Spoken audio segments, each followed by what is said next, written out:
Garfield Township Planning Commission to order. First item on the agenda is Pledge of Allegiance. I pledge allegiance to the flag of the United States of America and to the republic for which it stands, one nation, under God, indivisible, with liberty and justice for all. All right, I don't see Ann back there tonight. John, you want to take a roll? Augustinelli, Here. Klein, Here. DeGood, Here. Fudge, Here. Robertson, Here.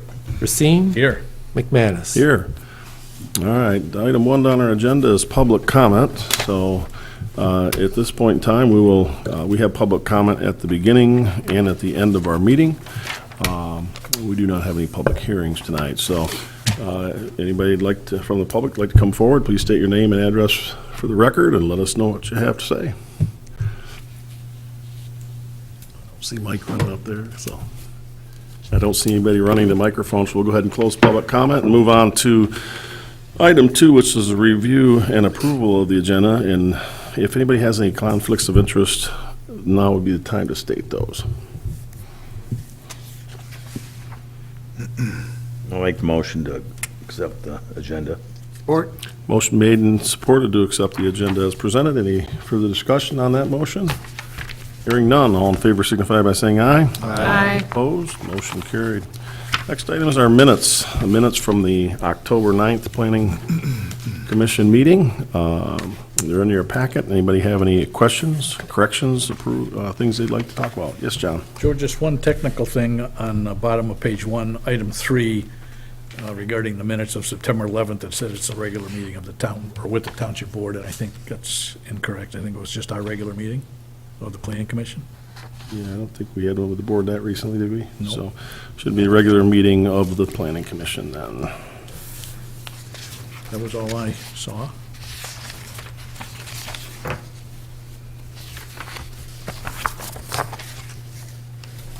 Anything else? If not, I'd entertain a motion to, Make a motion to approve the minutes as amended. Support. motion made and supported to approve the amended minutes. Any further discussion on that motion? Hearing none, all in favor signify by saying aye. Aye. Motion carried. Opposed, I should say. Motion carried. All right, correspondence. John, anything on We correspondence? have no correspondence for you. Okay. Reports. Molly, anything on the town board? Nope. No meeting, so. Okay. All right. All right, moving on to planning commission reports. ZBA, No meeting. no meeting, ZBA. Parks and Rec, Chris? No meeting. Wow, we're unusual tonight because the Joint Planning Commission actually had a meeting last week. So, John? Yeah, I won't be verbose. In fact, I forgot I was supposed to report on it, but we had a very brief meeting, but basically an update, and it looks like there's going to be some activity and construction at what they call the historic barn at the Barnes Park, not the Cathedral Barn, that's all done, but looks like they've got the money and the plans and SHPO approval to go ahead, and they're going to put in a structure between the two barns that kind of looks like a silo, but it's not. And that's going to be the entryway with an elevator to get to the second levels of both buildings. And the Botanic Gardens, I guess, has their ducks in a row. They're going to be the users of the second floor of that barn. And we also got an update on the water pressure problems that they've been having for eons at the barns. And it looks like there's continuing ongoing work on that, but it looks like the engineers and the experts have come up with a solution to get that addressed. Yeah, you don't think about it when you use that cathedral barn, you don't realize you're on the second floor. You know, when you go around the back to come in, so on the other side, the elevators will take you to both. Pretty cool, and it was in the paper Beautiful. right after we Yeah. saw it. So, thanks, John, appreciate it. Staff, it looks like we might have our zoning administrator update, so. Yeah, we asked Mike to come here this evening. We thought it would be good to have, every so often, he's kind of done an update and just talk about what's going on in the zoning department. Also gives opportunity, since Mike is a critical part, he's the one who issues our land use permits, so a lot of the development that you approve ultimately goes across Mike's desk, and we just thought it would be good for him to kind of give you an update, and just also if you got questions or anything of that, it'd be a good opportunity. Yeah. Well, thank you for having me. I'm trying to get this right. So yeah, I appreciate you letting me come to the meeting tonight. I just thought it would be good to share some things that are going on. Some of the things right now that we're working on is probably the biggest thing right now is the soil erosion ordinance. We've been working on this probably a good year or so. We put an ordinance together, the township reviewed it, they accepted the language, and then we put a list of permits and forms and applications together with that draft ordinance, sent it to the state of Michigan. We finally got some comments back. They're in favor of us doing the ordinance and having our own municipal enforcement agency apart from the county, because the county does our enforcement now. So they're in favor of it. They had a couple of changes they want us to make before they allow us to adopt the ordinance and actually begin the program. So that's moving along really well. The letter just came last week. The issues were minor. We're already pretty much done completing those things. So I think that's going to go real well. In conjunction with that, we're looking at also updating our stormwater ordinance. This has been something I believe our engineer's been working on for some time. We've asked them to work on their part of it and bring it to us so we can finish the ordinance language and present that also to the Board of Trustees. So my hope is that we can bring them in together and have them reviewed and adopted at the same time, because I guess my hope is with the soil erosion program, when we do commercial reviews especially, we can have our engineer do a coordinated review of both, because stormwater and soil erosion are somewhat intertwined, so it makes sense that they just review it all at one time and, use our one escrow payment to do the full review. So hopefully hopefully that'll be coming back to the board next month or two. So at least that's my expectation. So also, this is non-zoning related, but it's something the board adopted a couple years ago, the small cell wireless tower ordinance. And if you go down Airport Road, go around the curve by the mall there's a black tower on the side of the road. That's a small cell tower. It's for 5G service. We reviewed that. That was our first review under that ordinance. The state and the federal government adopted laws that basically told us how our ordinance should be structured, what we can allow, what we can't allow, under what conditions and whatnot. So we adopted the ordinance, and now we're starting to get some of these reviews. So if you start seeing these towers, that's where all that comes from. So How tall is it? I guess I haven't even noticed it. what's that? How tall is it? I haven't even noticed it. About 40 feet tall. It is, okay. Yeah. We actually turned one down over by the Cherryland Center. One of the things that we can turn them down for is if there's another power pole or other structure that is capable of handling the antenna that they need to put on there. So we're getting into that now. The first one, we really had no grounds to say no, but we're finding they're coming in wanting to put their poles within 75 feet of other poles, which are sometimes, or at least it seems like in most cases, are capable of handling the equipment. So in that case, we were able to work with TC Light Power. We talked to their engineer. They confirmed that their poles could hold the equipment and wouldn't cause any interference and things like that. So that's another thing that's going on. It's kind of a sideline really, but it creeps up every now and then. And I've seen their build-out map, and they want to build a lot of these towers. So, if it's something you're concerned about or see something that doesn't look right, let me know, and I'll try to address it the best I can. So, and then other than that, we've had some enforcement activities. We've also had we had a permit that I turned down for a billboard. I don't know if John or Steve has brought this one up, but Lamar Advertising, they have all the billboards in the area. I declined to approve a permit on the basis of a few things. One was that it was an incomplete application. Also, did not meet the spacing requirements. You have a spacing requirement between billboards, so it didn't meet that, but also it was on a site that was, excuse me, that we believe that they were gonna lease part of the site. So we said, if you're leasing the site, you have to put landscaping on your portion of the site, since you're controlling that. So they eventually came back and said, we're not controlling it because we're not gonna lease from them, we're just gonna put it on their property. So we worked through that, but in the midst of that, they filed a federal lawsuit against the township. So we're on the hook for that. They're trying to get us to negotiate with them, and unfortunately, they're trying to negotiate the terms of the ordinance, which is disturbing to me, but that's apparently how they work. So Chuck and I are working on that with the attorney. I don't feel like we should settle. I think we had the grounds to reject the permit, or at least find that it was not an incomplete application, but apparently this is something these billboard companies do. This is a federal complaint claiming it's a freedom of speech complaint, and it's being, I don't know what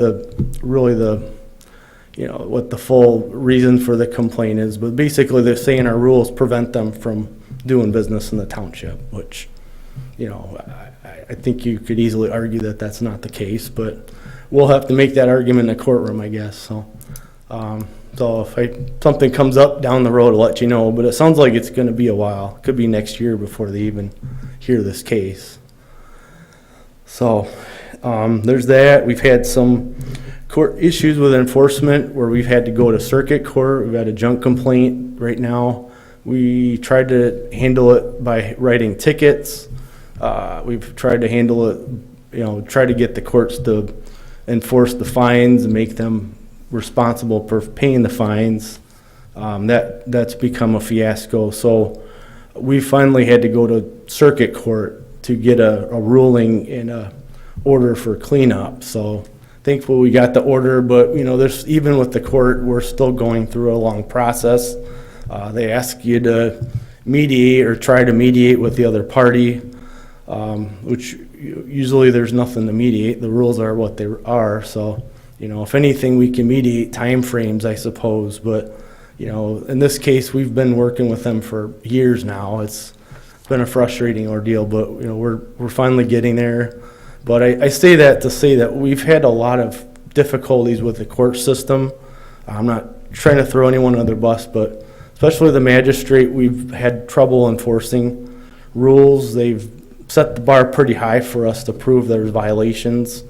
I had one on Jefferson Avenue where someone put up a fence that I did not believe met the fence regulations. If you look at 515 of the ordinance, it has a specific list of things that constitute a residential fence, and it also says in other items or other fences similar in durability. So I had my building official go out with me, and we looked at the fence. We shook the fence.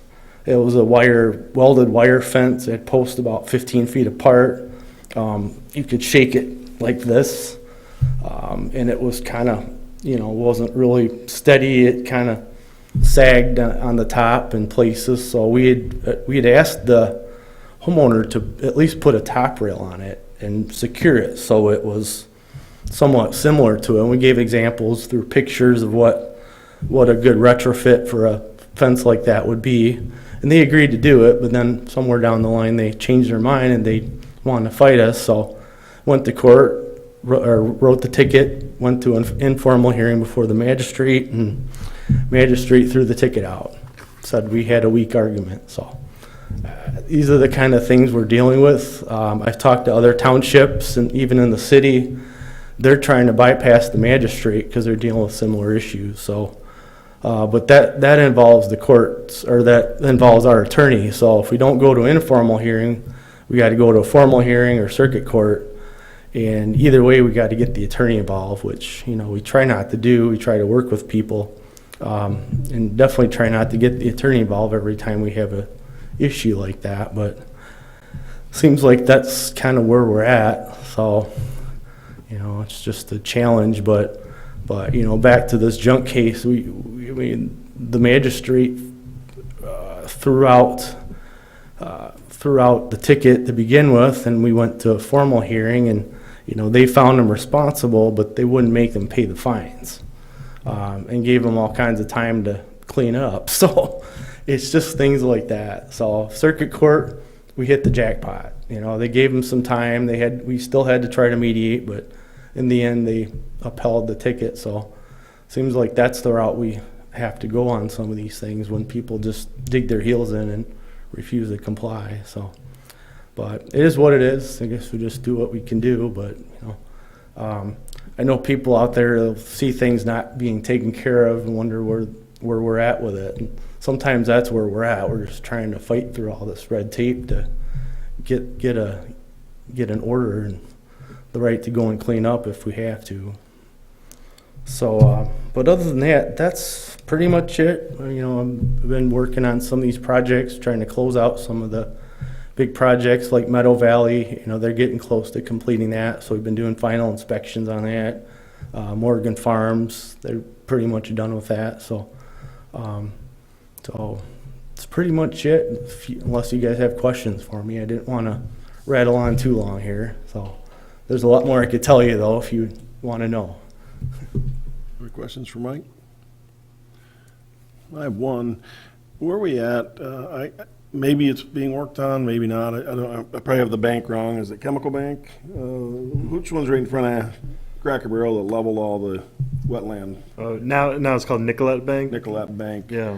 Have they made restitution yet? Yeah, they did. They got a permit and they did replant that. I mean, it's not, obviously it's not going to look the same as what it did before, but Right. they did replant through that area where Okay. they clear cut all that. So And kind of I suspected the plantings probably are too small to see right now, but right.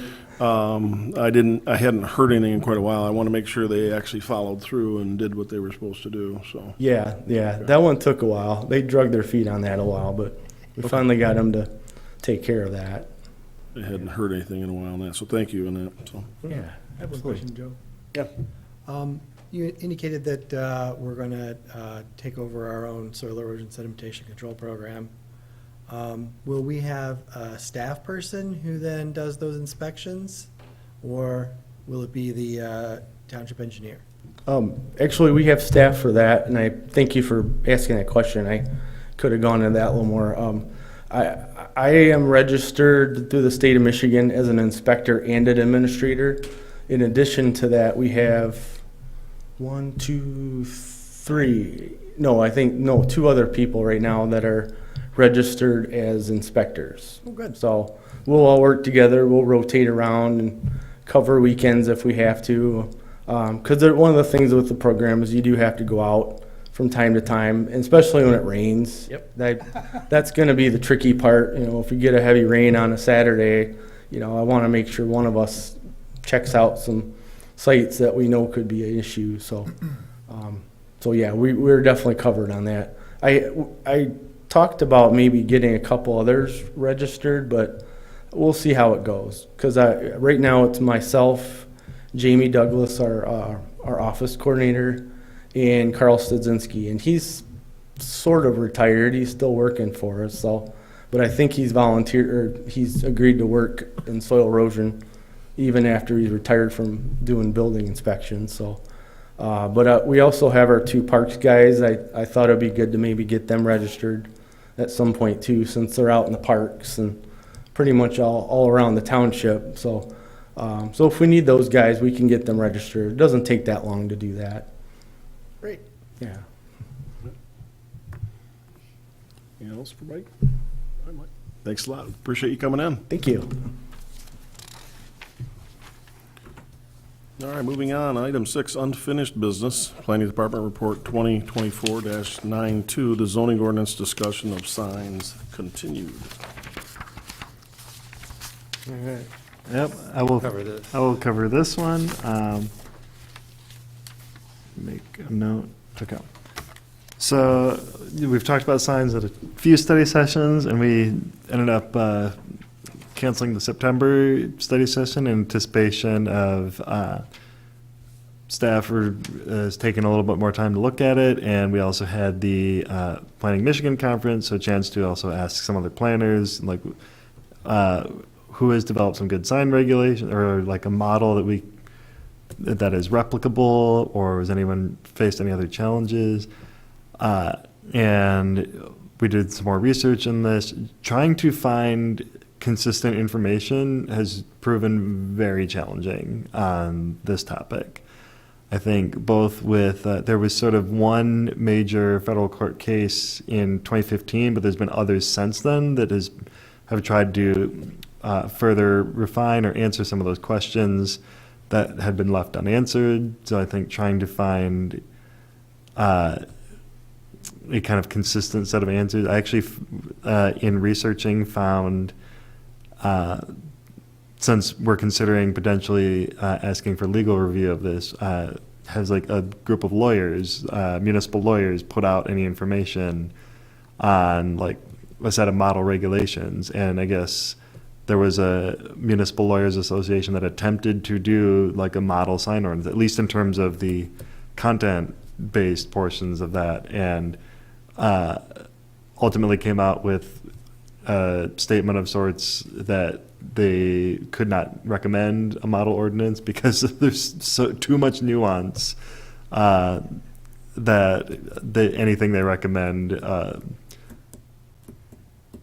was going to have some issue with it in terms of that nuance. So I think just finding consistent information. I tried reaching out to the law firm that works with MTA. They also had a table at MAP, but there was no one there when I was there, and when I emailed them, no one responded on this topic. And trying to find some other information, I think it's like we've taken stabs at this a couple times since I've been here, and I think in terms of writing ordinance language, I think we as staff feel comfortable in like figuring out the structure of it and trying to write something that makes sense. But in terms of does it actually address these legal concerns, it seems to make sense at this point to ask that question first and kind of get that direction before taking too much deeper of a dive into it. So we offered to recommend or asking the board to forward it to the township attorney, specifically to ask for review of section 630 of the zoning ordinance, which is the sign section, and its compliance with federal and state laws and case law and rulings,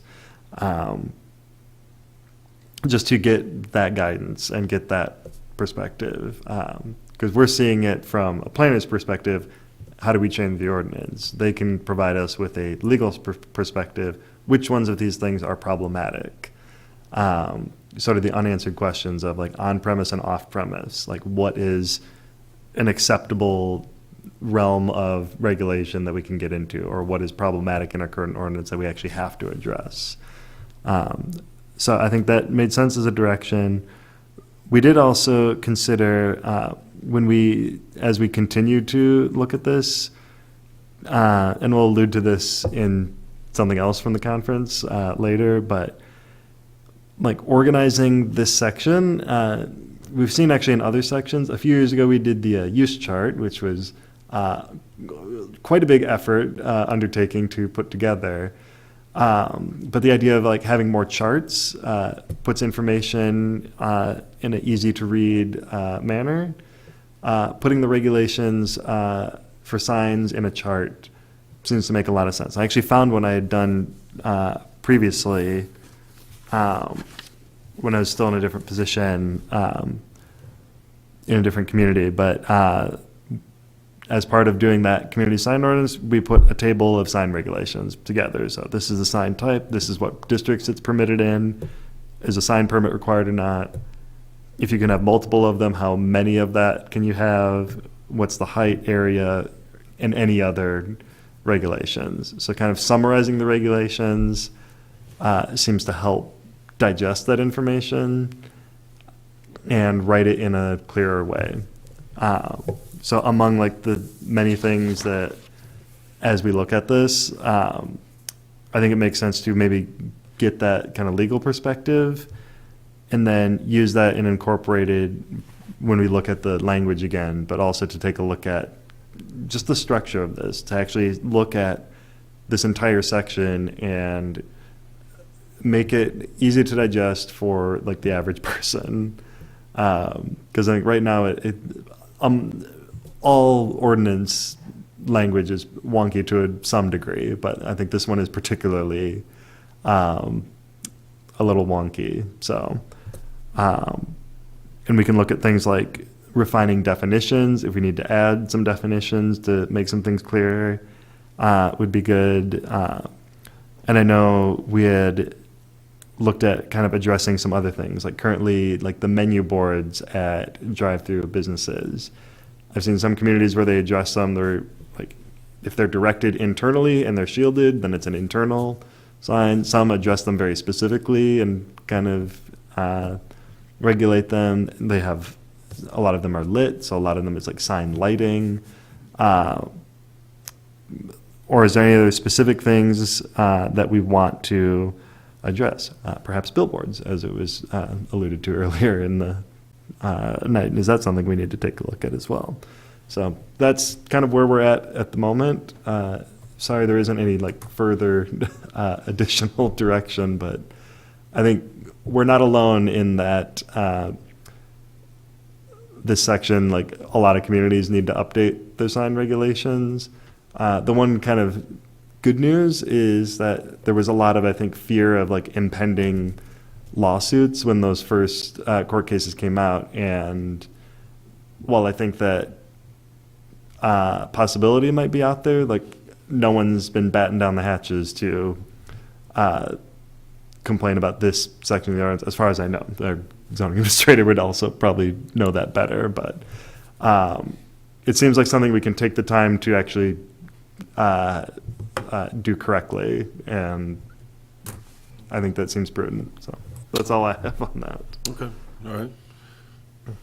So I see a draft motion on here recommending that we send it to the Township Board to have legal review. That the process you want us to follow on this one then, that you're looking for?